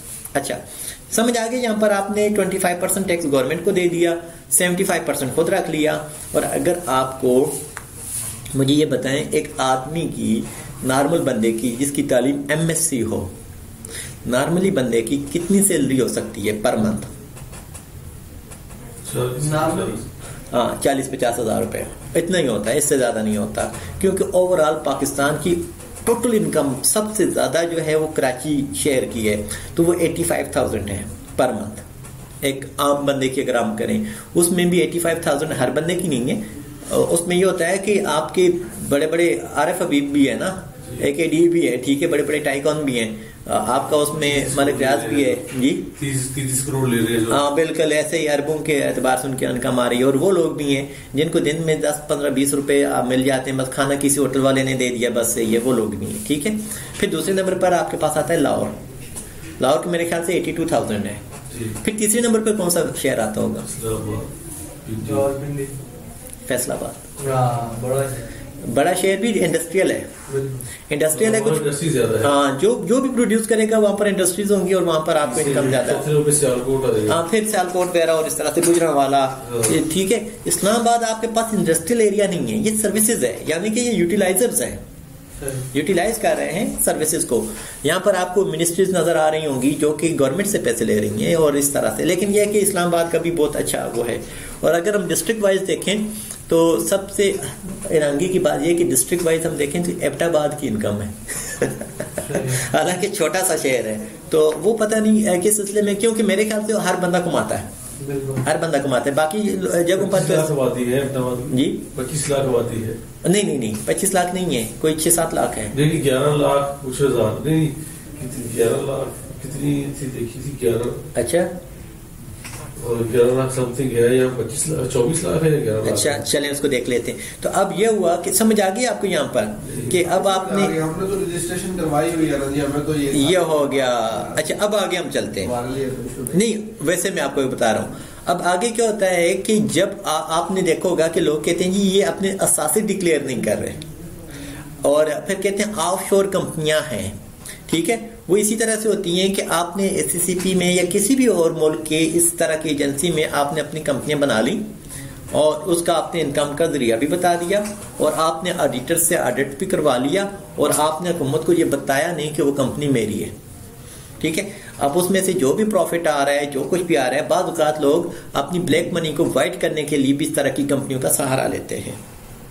अब एक बंदे के नाम पर कितनी कंपनियां हैं कोई बता नहीं सकता, SCCP के पास रिकॉर्ड होगा। ये बिल्कुल इसी तरह से होगा जिस तरह से आपके नाम पर कितनी सिमें आपको कोई पता नहीं होगा, ठीक है। और एक सिम भाई के पास हो, एक फलां के पास हो, एक फलां के पास हो और वो चल रही हो, सेम इसी तरह से कंपनियों का भी होता है।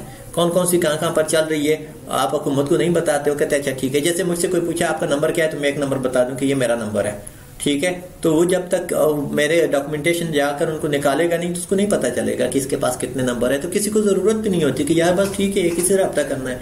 इसी तरह से हुकूमत भी जब वो कहती है कि भाई अपने असासे डिक्लेयर करो, 2014 तक ये बहुत बड़ा अलमिया था पाकिस्तान में।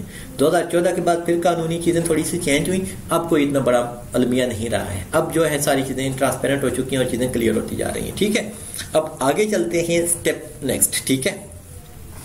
क्लिनिक का मैंने थोड़ा थोड़ा करके आपको बता भी दिया कि क्लिनिक और out patient clinic, ambulatory care unit, ठीक है, एक ऐसा अदारा, एक ऐसी फैसिलिटी होती है जहां पर प्राइमरी हेल्थ केयर सर्विसेज दी जाती हैं। यानी कि आप एक क्लिनिक के अंदर काम कर सकते हो, छोटा सा। अगर आपने देखा होगा कि आपके मोहल्ले में डॉक्टर्स होते हैं कि नहीं होते?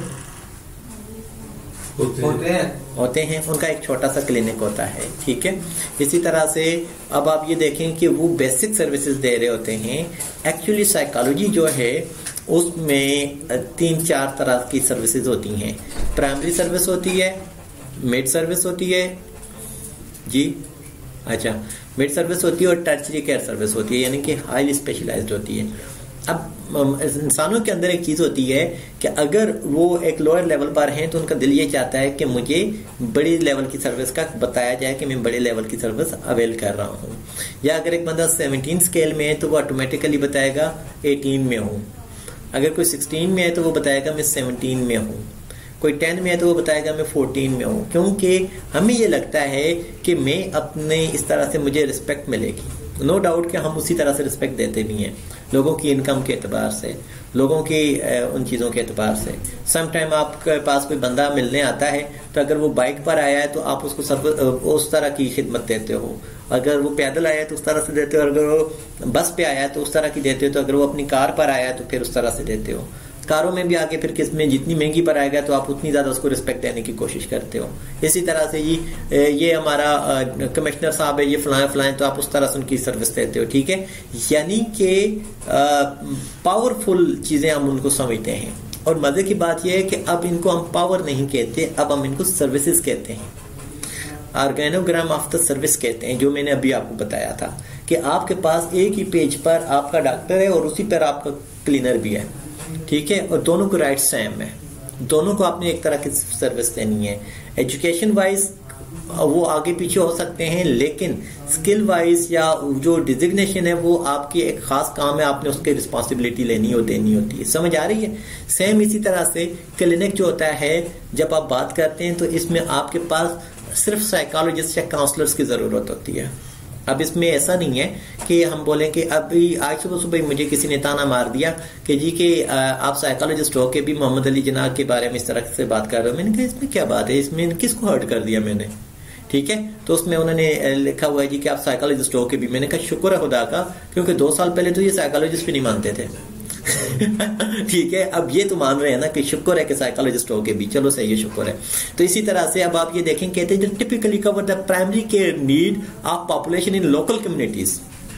दांत में दर्द हो गया, डेंटिस्ट के पास तो नहीं जाएंगे, हम मेडिकल स्टोर पे जाते हैं या लोकल डॉक्टर को बताते हैं तो वो हमें दांत के दर्द की गोली दे देता है। फिर इसी तरह से कहता है in contrast a larger hospital which offer more specialized treatment and admit patient for overnight stay। जो बड़ी लेवल की अस्पतालें होती हैं वहां पर एक तो वैरायटी ऑफ सर्विसेज होती है और पेशेंट को वहां पर स्टे की भी सर्विस मिलती है। समझ आ रही है? फिर उसके बाद कहते हैं most commonly in the English word, बस छोड़ो, यहां तक आपको समझ आ गई क्लिनिक का क्या होता है। क्लिनिक एक शॉर्ट टर्म चीज होती है। अब अगर कोई बोले कि मैं क्लिनिकल साइकोलॉजिस्ट हूं तो इसलिए क्लिनिक खोल सकता हूं, तो इसका मतलब यह कि आप स्टिल प्राइमरी लेवल पर ही काम कर सकते हो अगर आप उस कंसेप्ट को लेकर चलते हो कि क्लिनिकल की वजह से मैं क्लिनिक खोल रहा हूं। क्योंकि क्लिनिक आपके लिए लार्जर लेवल पर आपको नहीं परमिशन देता, वो आपको लोकल लेवल पर ही परमिशन देता है क्योंकि वो आपकी क्लिनिक है, ठीक है। अब आगे हम चलते हैं। इनकी किस्में क्या होती हैं? जनरली आउट पेशेंट होती है, आप जाते हैं डॉक्टर्स के पास, वो आपने पहले अपॉइंटमेंट ली हुई होती है, वो लाइन लगी हुई होती है, 15-20 मिनट में आ जाते हैं, बंदे से पूछते हैं अच्छा जी क्या मसला है, जी आंख का मसला है, अच्छा ये वाले ड्रॉप डाल दो, दूसरा क्या मेरे कान का मसला है, ये कर लो, ठीक है, ये कर लो, बस वो दिए जाते हैं। लेकिन एज कम्पेयर टू जब आप हॉस्पिटल में जाते हैं, आप बताते हैं तो वो क्या करते हैं, आपको बेसिक मेडिकेशन एक वाला बंदा देते हैं, इमरजेंसी वाला देता है, अगर आपको आंख का मसला है तो वो आपको वहीं पर आंख से नहीं फर्क कर देगा, वो आपको आई स्पेशलिस्ट के पास भेजेगा। ठीक है, आई स्पेशलिस्ट देखेगा कि यार शायद इसका कोई ब्लड का मसला है, तो वो कहेगा ये वाले टेस्ट भी करवा लो। यानी कि वो सारी फैसिलिटीज वहीं पर होंगी, जबकि क्लिनिक पर वो वाली सर्विसेज नहीं होती। क्लिनिक एक शॉर्ट टर्म चीज होती है, प्राइमरी लेवल पर बातचीत करते हैं, और हॉस्पिटल्स जो होते हैं वो बड़े लेवल पर बात करते हैं। तो ये वाला मिथ भी आपका क्लियर हो जाना चाहिए कि एज अ क्लिनिकल साइकोलॉजिस्ट जब आप क्लिनिक की बात करते हैं तो क्लिनिक में तो आपके पास काउंसलर्स होगा, ले काउंसलर होगा, साइकोलॉजिस्ट होगा, क्लिनिकल साइकोलॉजिस्ट नहीं होगा अगर आप हायरार्की की बात करेंगे। आप चेयर ले आए। अच्छा, आगे हम चलते हैं जी। स्पेशलिस्ट की क्लिनिक होती हैं, आपने देखा होगा, कार्डियोलॉजिस्ट की क्लिनिक होती हैं। एक तो जनरल क्लिनिक हो गई ना, जिसमें हमारे पास आप ये देख लें कि एक डॉक्टर साहब होते हैं, मेडिकल स्पेशलिस्ट होते हैं, वो मेडिसिन देते हैं और उसके बाद वो रेफरल करते हैं। एक बंदा आता है, उसको चेस्ट पेन हो रहा है, ठीक है, जैसे उस दिन आप बता रहे थे कि मेरे अम्मी अबू को बता दो, हाँ क्या पता मैं अगले जान चला जाऊं। ये जो चीज होती है, ये अलार्मिंग सिचुएशंस होती हैं। ऐसा नहीं है कि बंदे को हार्ट अटैक आ रहा हो और आपको पता भी ना हो, लेकिन आपके मेडिकल जो वाइटल्स हैं वो बता रहे होते हैं कि हाँ जी वाकई इस बंदे को पेन हो रहा है कि नहीं हो रहा, अगर हो रहा है तो किस लेवल पर हो रहा है। ठीक है, और जनरल क्लिनिक होती है, स्पेशलिस्ट होती है। फिर स्पेशलिस्ट में आपने देखा होगा स्किन स्पेशलिस्ट होगा, ENT होगा, फिर इसी तरह से मजीद उसी में अगर डर्मेटोलॉजी में अगर आप देखेंगे स्किन वाले में भी तो मजीद किस्में आ जाती हैं। ठीक है, फिर उसमें लेप्रोसी का इलाजा से आपको मिलेगा। ठीक है, फिर इसी तरह से डिफरेंट किस्म की बीमारियों के लिए इलाजा से मिलेंगे। ठीक है, यानी कि फर्दर स्पेशलाइज जो होते हैं वो नीचे जाते हैं। ठीक है, तो यहाँ पर यह होता है कि ये सारे के सारे जो स्पेशलिस्ट होते हैं ये एक मेन अदारे के साथ भी लिंक्ड होते हैं, अलहदा से ये पहले नहीं बनाते। वजह ये होती है कि आपने अपना पोटेंशियल कस्टमर निकालना है, जो मैं शुरू में आपको बता चुका हूँ कि आपने अपना ये देखना है कि मेरा पोटेंशियल कस्टमर कहाँ से आ रहा है। मिसाल के तौर पर एक बंदा है, वो यूके से PhD करके आ गया है साइकोलॉजी में या साइकेट्री में। जब वो पाकिस्तान में आएगा तो उसको कोई बंदा नहीं पूछेगा जब तक कि वो लार्जर कम्युनिटी के साथ इंटरेक्ट नहीं करेगा। ठीक है, लार्जर कम्युनिटी के साथ इंटरेक्ट वो कैसे करेगा? लार्जर हॉस्पिटल के अंदर बैठ के। जब लार्जर हॉस्पिटल के अंदर बैठेगा तो लोगों का उसके साथ इंटरेक्शन होगा, तो एक्सपीरियंस बनेगा तो वो लोग बोलेंगे कि हाँ जी ये बंदा इस तरह से है, लिहाजा इसको उसके पास ले जाओ। समझ आ रही है ना आपको? यानी कि कभी भी हम इंडिपेंडेंटली शुरू में हमने MSc की, MS किया और हमने क्लिनिक खोल लिया, पॉसिबल ही नहीं है। अगर हम इसको पॉसिबिलिटी की तरफ लेकर जाते हैं तो नुकसान हमारा अपना होना होता है। लार्जर कम्युनिटी के साथ आपने काम करना होता है। ठीक है, और लार्जर कम्युनिटी में आप कहां पर काम कर सकते हो? गवर्नमेंट की बड़ी अस्पतालों में काम कर सकते हो, बड़ी NGOs के साथ काम कर सकते हो, और लार्जर लेवल पर काम कर सकते हो। एक और चीज, प्राइमरी लेवल पे सर्विस देना, ट्रेनिंग देना, दो डिफरेंट चीजें हैं। सर्विस का मतलब ये होता है कि डायरेक्टली आप पेशेंट के साथ खुद इन्वॉल्व हो रहे होते हैं ना हम।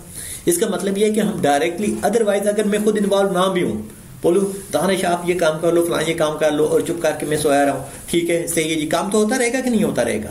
लेकिन आपका एक्सपीरियंस कब बनेगा? आप हमारे इन्वेस्टर्स कब बनेंगे? जब आपके साथ मेरा डायरेक्टली इंटरेक्शन होगा, इनका डायरेक्टली इंटरेक्शन होगा, और आपको पता होगा कि फलां बंदा किस लेवल पर काम कर रहा है। और हर जो आपका पोटेंशियल कस्टमर होता है उसका फीडबैक होना बहुत जरूरी है। सही है, और उसका जो फीडबैक होता है वो ही आगे लेकर आपको लेकर चलता है। ठीक है, अब आप ये देखें, कुछ दिन पहले हमारे पास एक पेशेंट थे, वो आप याद होंगे 9 दिनों के लिए आए थे, बुजुर्ग। ठीक है, अच्छा, अब उनका ये था कि वो चले भी गए, ठीक है, लेकिन अब आप उनका एक्सपीरियंस यहाँ पर अच्छा था ना, उनको एक एनवायरनमेंट की समझ आ गई कि ये क्या कर रहे हैं या क्या करना चाहते हैं। उसके बाद उन्होंने राब्ता भी कर लिया। कल शाम को इधर इस्लामाबाद आए हुए थे, उन्होंने कॉल भी कर ली कि भाई मैं इधर आया हुआ हूँ, मैं फलां जगह पे जा रहा हूँ और कल मैं आपको जाते हुए मिल के जाऊंगा या जो भी, यानी कि एक रिलेशनशिप बन जाता है। अब आपने उस रिलेशनशिप को बिल्डअप करने के लिए अपना एक फेस वैलिडिटी बनानी होती है।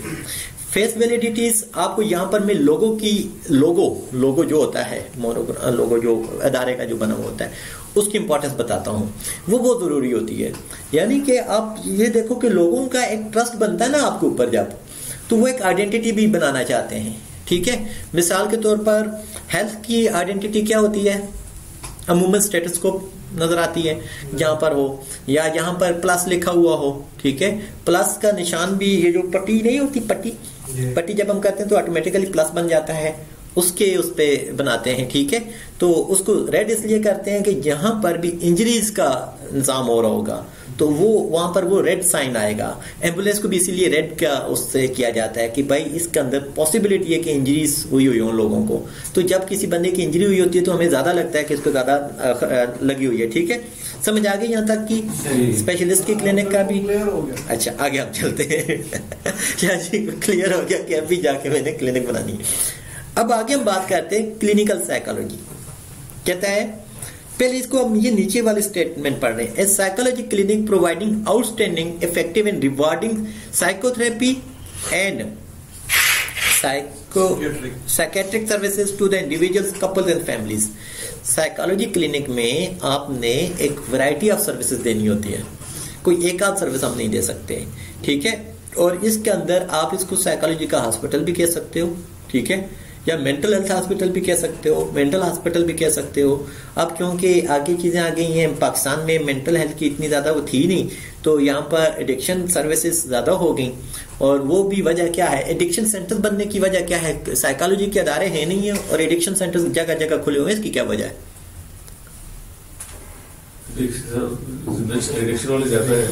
एडिक्शन वाले ज्यादा हैं। और इरिटेशन देखिए, कभी आपने इरिटेट करना,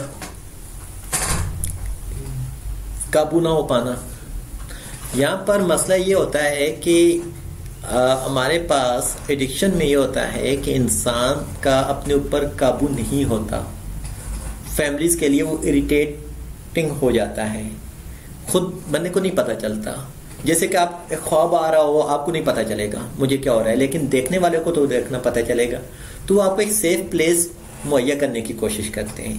तो एडिक्शन सेंटर्स बाज़ एक सेफ प्लेस का किरदार अदा करते हैं कि भाई ये बंदा बहुत ज्यादा हाइपर हो चुका था, गो के जो आपकी एडिक्शन सर्विसेज हैं ये मेंटल हेल्थ के अंदर ही आती हैं, लेकिन ये इस कदर मिसयूज हो चुकी हैं कि अब इसका मेंटल हेल्थ का नाम ही रह गया है, वो पीछे रहा ही नहीं है, डायरेक्ट ही रिहेब के नाम से आ गया। जब आप लफ्ज रिहेब की बात इस्तेमाल करते हैं तो रिहेब के अंदर तो बहुत सारी किस्मों की रिहेबिलिटेशन होती हैं।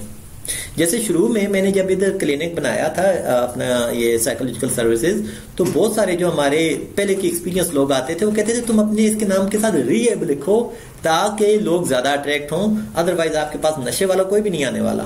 तो मैं यही कहता था कि भाई रिहेब एक ऐसी बड़ी टर्म है जिसको आप लोग मिसयूज करते हो। रिहेबिलिटेशन सर्विसेज जो हैं वो तो आपकी फिजिकल भी हो सकती हैं, आपकी स्पीच थेरेपी में भी हो सकती हैं, और भी बहुत सारी चीजें हो सकती हैं। लेकिन हम तो क्योंकि साइकोलॉजी की ब्रॉड टर्म को लेके चल रहे हैं, पहले हम बुनियादी तौर पर साइकोलॉजिस्ट तो बने, इसीलिए मैं ये आपने देखा होगा हर जगह पर मैं कहता हूँ असेसमेंट करें। आज इनकी असेसमेंट की रिपोर्ट तैयार करें ना, ठीक है। आज आपको नींद नहीं पूरी हो रही मेरे ख्याल से, रात में नहीं आएगा। क्यों? बस मिले जुले 10 रात। क्यों? कुछ इंतजार था। सही चलो। अच्छा, कितने बजे सोए थे आप? 10:15। और सुबह जाके कितने बजे? 8। बस फिर खैर है। अच्छा नहीं, मतलब सोने से मतलब रजाई ऊपर करने अंदर जाता। अच्छा, तो ये सारी चीज जो है अब आपको समझ आ गई कि साइकोलॉजी की क्लिनिक एक फिर अगेन जो होगा इसके अंदर बहुत सारी चीजें होंगी। Clinical psychology is integration of the science theory and clinical knowledge for the purpose of the understanding, preventing and relieving psychologically based distress और dysfunction and to promote subjective wellbeing, ठीक है। फिर उसके बाद in personal development central to its practice and the psychological assessment, clinical formulation and the psychotherapy.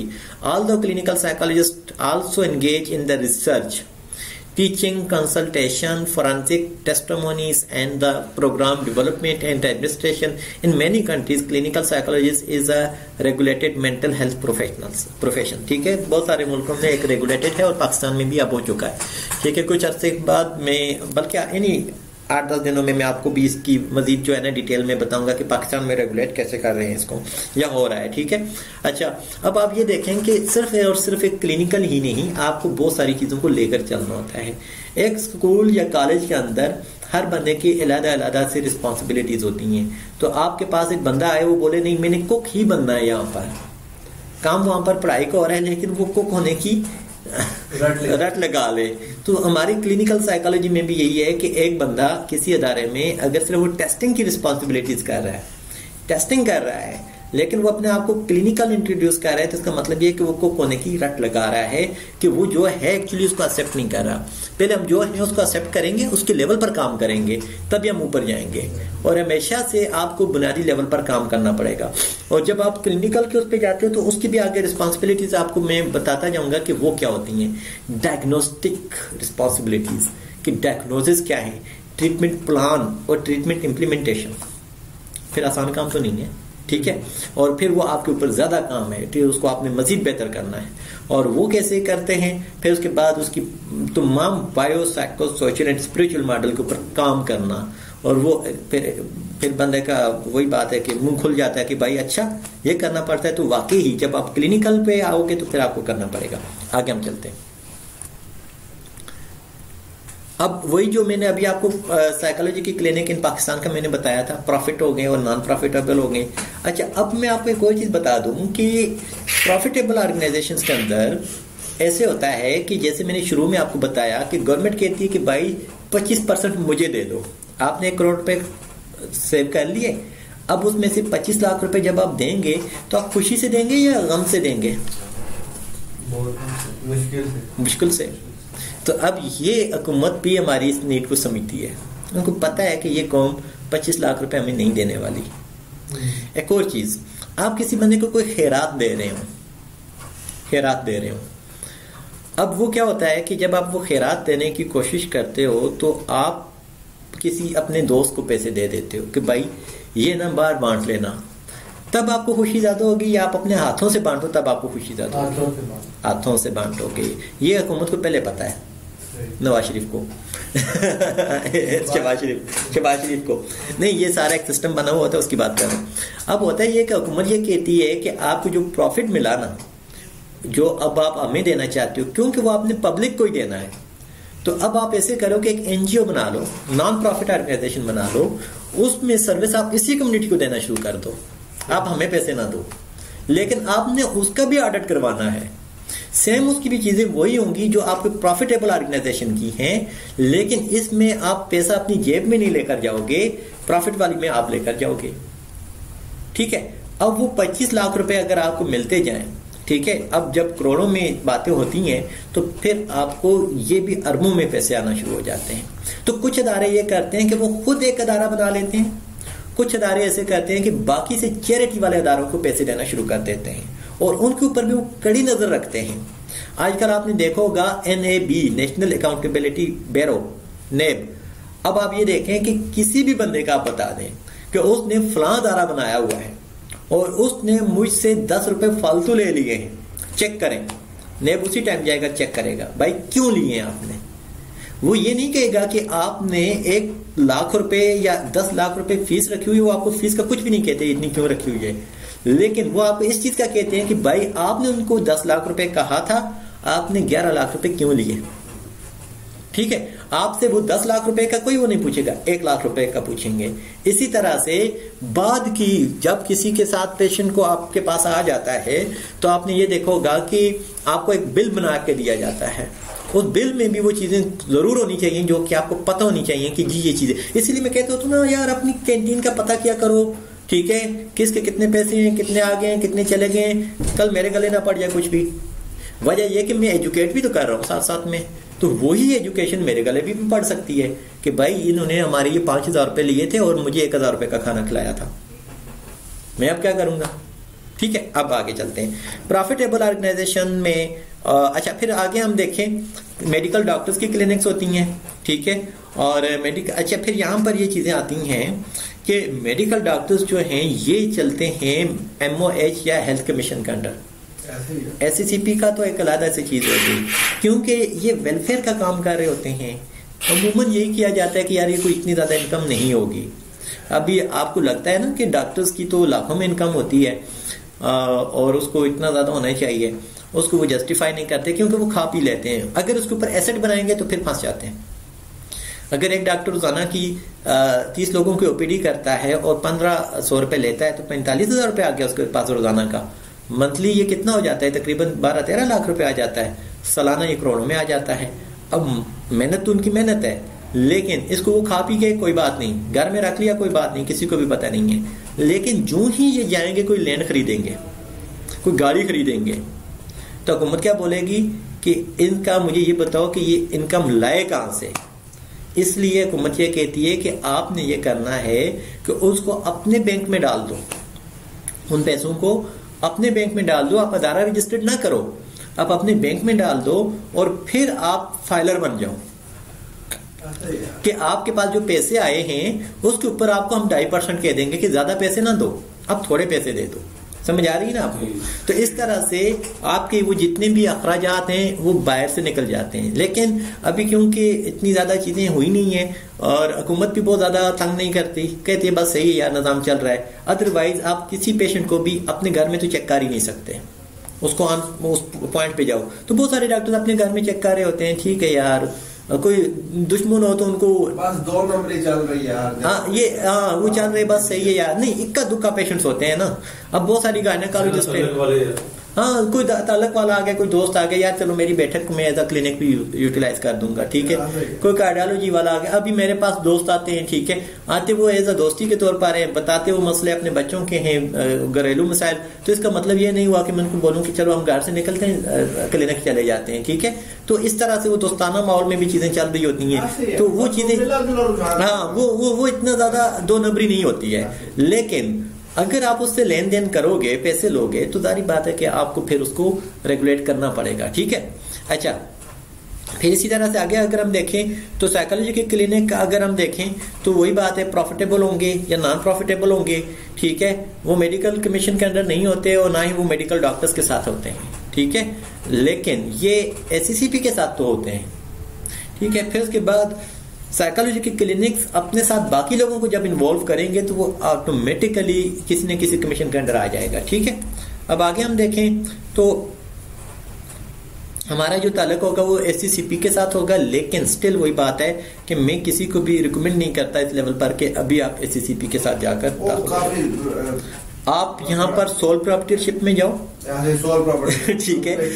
अब अगर कोई मुझे ये बोले कि अब सोल प्रॉपर्टीशिप क्या है, तो सोल प्रॉपर्टीशिप, सोल प्रॉपर्टीशिप ये होती है कि आप अकेले बंदे हो और आप अकेले एक अदारा वो चला रहे हो, अपनी चीज को कर रहे हो, ठीक है। आपने अलहदा से अदारे का नाम आप नहीं रख सकते, ठीक है। मैं जैसे नवीद सुल्तान, आपने अक्सर देखा होगा कि डॉक्टर्स के पास जो चीजें होती हैं वो सोल प्रॉपर्टीशिप में होती हैं। अगर आप ये देखें डॉक्टर मुअद्दद राना, हम बोलेंगे कि डॉक्टर मुअद्दद राना तो इतने बड़े नाम है, उनके पास इतने पैसे होंगे, इतने लोग आ रहे हैं, तो उनका इदारा क्यों अलग नहीं है? तो वो एक सोल प्रॉपर्टीशिप है, यानी कि उन्होंने खुद डिग्री हासिल की, खुद पढ़ा, लोग उनके पास आना शुरू हो गए, उनको पैसे दे रहे हैं, तो हो सकता है वो फाइलर होंगे। और फाइलर तो आजकल हर बंदा होता है, ठीक है। और अगर कोई नहीं भी है तो सिंपली आप जाएं अपने वकील को 2,000 रुपए दें, वो आपको सिखा भी देता है फाइलर होने को, नंबर बन जाता है और आप उसको साल के साल अपना वो कर दें कि जी इस साल आपके पास कितनी इनकम हुई और कितनी नहीं हुई, ठीक है। घुसवारी जमा करवा देते हैं, बस सिंपल सा। आगे अगर हम देखें यहाँ पर एक और चक्कर है, यहाँ पर कौन कम वक्त जाएगा बनेगा अपना फाइलर, जहां पर लोग अपनी HEC से अपनी डिग्री नहीं वेरीफाई करवाते, वो नहीं कर पाते। मुझे ये बात होती है कि यार आपको डिग्री किसने दी है, लोग अपना एडमिशन फॉर्म नहीं फिल करते, वो मुझे नहीं पता। और मार्क्स देखो तो 4 GPA 3.5 GPA, और बंदा कहते यार इनको ये कॉमन सेंस, ये क्या, ये समझ क्या आ रही है। पिछले दिनों मुझे कॉल आ गई, सर मैंने आपसे बात करनी है। मैंने कहा मैं ड्राइव कर रहा हूँ, हाँ काइंडली आप रुको 2 मिनट गाड़ी रोको और मेरे से बात करो। मैंने कहा यार आप मैं आपसे जो बात कर रहा हूँ, मेरी आपको समझ बात पहुंच रही है? यहाँ पहुंच रही है क्या? कानों तक समझ आ रही है? यहाँ आ रही है। मैं मोटरवे पे हूँ, मैं गाड़ी चला रहा हूँ, मैं 100 से 120 की स्पीड में चल रहा हूँ, तो मैं बात नहीं कर सकता, मुझे समझ नहीं आई, मैंने कॉल पिक कर ली, क्योंकि एकदम से आपको लगता है वो मोबाइल भी हैंग हो रहा होता है, कॉल आ रही है, पता नहीं किसकी यार, पर्सनल नंबर पे कॉल आ रही है, सुन लो, ठीक है, क्या पता घर से कॉल आ रही हो। तो जस्ट इतना मैं बता रहा हूँ। नहीं आप सुनो, मैं खुदा का वास्ते रुको यार, हो सकता है क्योंकि सुसाइड वाला सीन भी होता है, वापस मुड़ा जा करो का फलां को आप जानते हो ना, हाँ उनके पास मेरे चीजें है ना, उनको आप बोले ना कि वो मुझे पास कर दें। यार कॉमन सेंस देखो लोगों की ये चीज है। अच्छा, अब आपको नॉन प्रॉफिट की भी समझ आ चुकी होगी, क्योंकि आपको इसकी इस चीज में भी आपको समझ आ गई, प्रॉफिटेबल की भी समझ आ गई, प्रॉफिट होगा तो आप आगे दोगे। नेस्ले आपको यहाँ से 1 लीटर की बोतल कोई 70-50 रुपए की 60 रुपए की देता है, और वही नेस्ले 80 रुपए की हो गई है, और वही नेस्ले जो है आपको थर्पार्कर में पानी मुफ्त दे रहा है, उसी क्वालिटी का पानी मुफ्त दे रहा है। आपको कोक यहाँ पर आपको 120 रुपए की 1.5 लीटर दे रहे हैं, या जितनी 130 रुपए की हो गई है, और वही कोक अपने अलहदा से प्रोजेक्ट चला रहा है, लोगों को शेल्टर्स दे रहा है, सैलाब आता है तो उसके लिए काम कर रहा है, ठीक है। इसी तरह से आपके पास बहुत सारे और अदारे भी हैं। एक खैराती इदारा एक और खैराती इदारा नहीं बना सकता एक बिजनेस खैराती इदारा बनाएगा, ठीक है।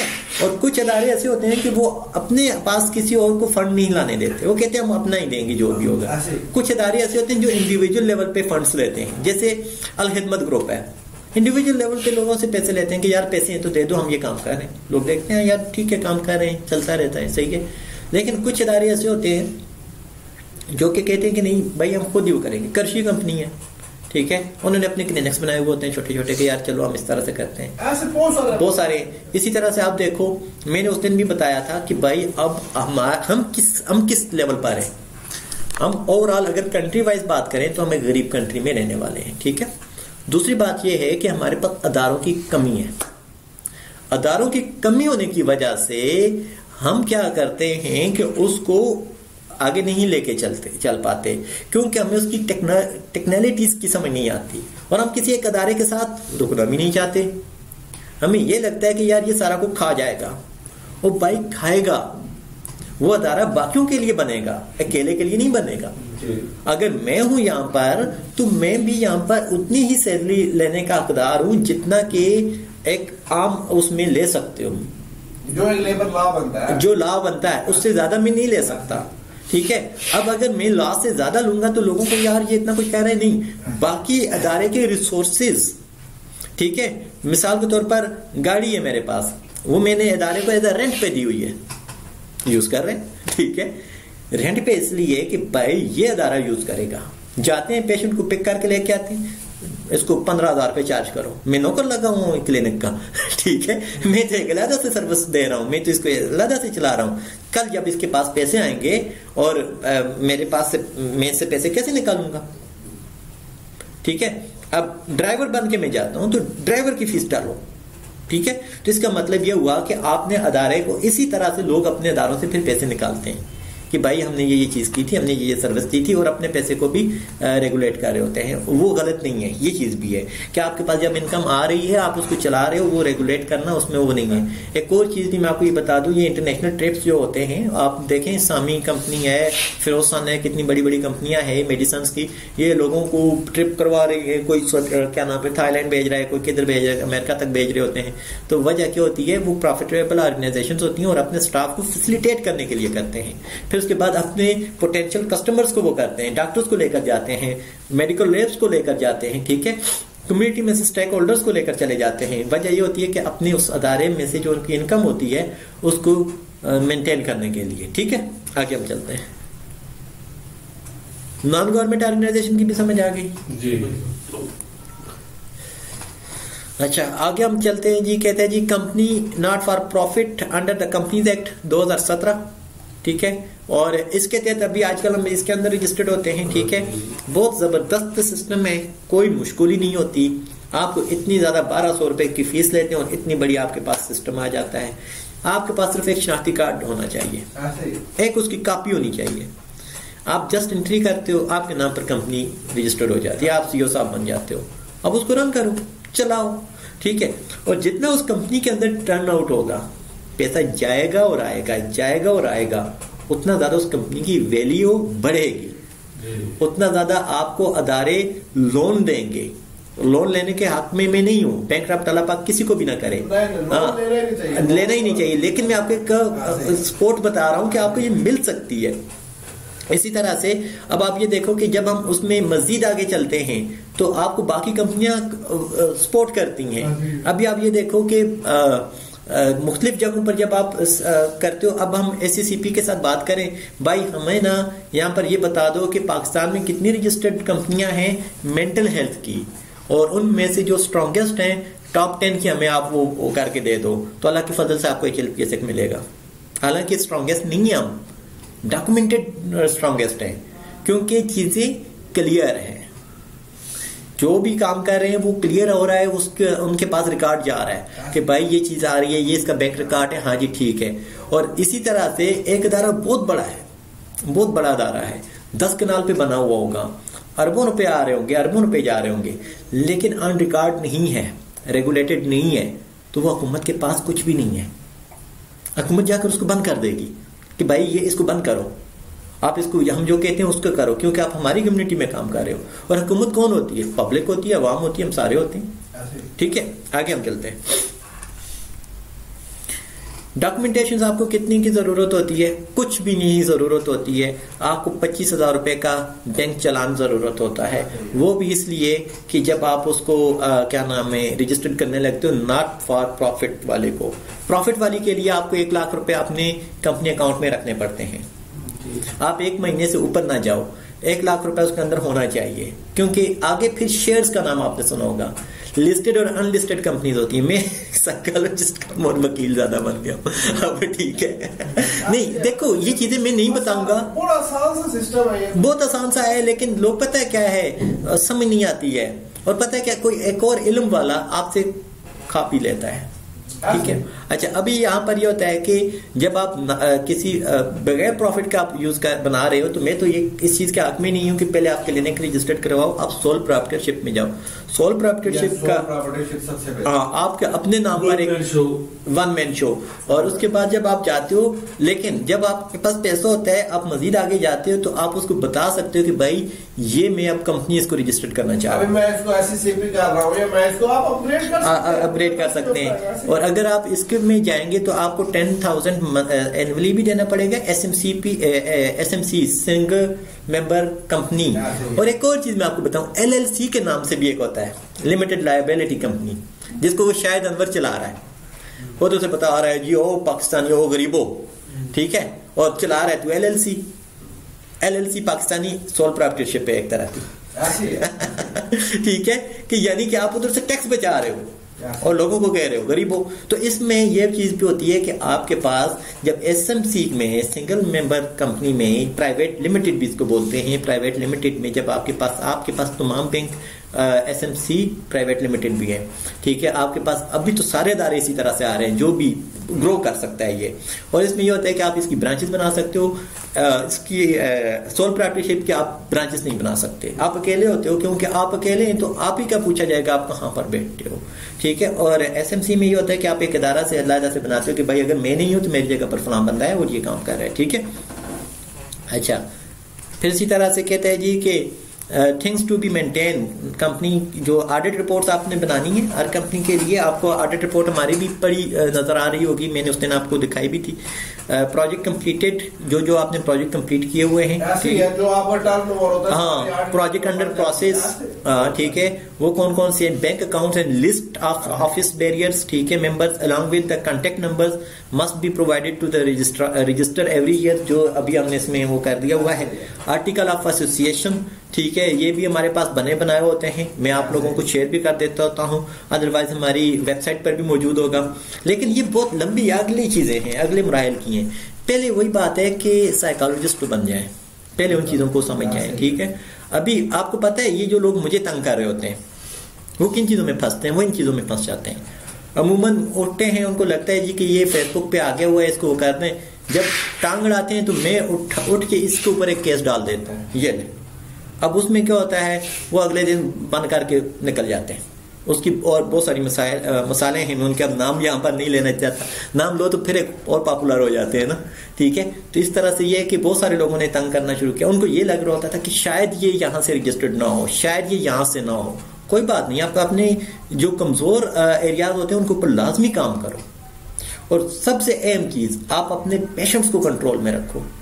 आप अपने पेशेंट्स को बेहतर हर फील्ड में, जैसे अपनी एक फील्ड है, हाँ, वो आपका कस्टमर है, चीजों को वो किया हुआ है। आज मैंने आपसे डिस्कस भी करूंगा इंशाल्लाह। बिल्कुल। आगे कहते हैं जी, patronage of the any government और अथॉरिटी एक्सप्रेस और implied shall not be claimed unless the government and authority has signified consent there into the writing. The company shall not engage in the industrial और commercial activities in any manner of the function as the trade organisation. अब आप NGO की बात कर रहे हैं, जितने भी मैंने ट्रस्ट, आप जहां जहां पर भी हमारे साइकोलॉजिस्ट काम कर रहे हैं, बहुत कम ऐसे अदारे हैं जहां पर जो है ना वो काम कर रहे हैं। IUDC क्या नाम है उसका, इंटरनेशनल ड्रग्स एडिक्शन कंट्रोल कोई एक अदारा है, उसमें 2 अदारे पहले से रजिस्टर्ड हैं पाकिस्तान के, एक है पेल और एक है फिनेक्स, तो तीसरा हमें रात को ईमेल आई है, लेकिन अभी कंफर्मेशन उसकी वो बाद में करेंगे। अभी हमारी डॉक्यूमेंटेशन उन्होंने कहा कि हम नेक्स्ट लिस्ट में आपको अपडेट करेंगे, तीसरा अदारा हो जाएंगे।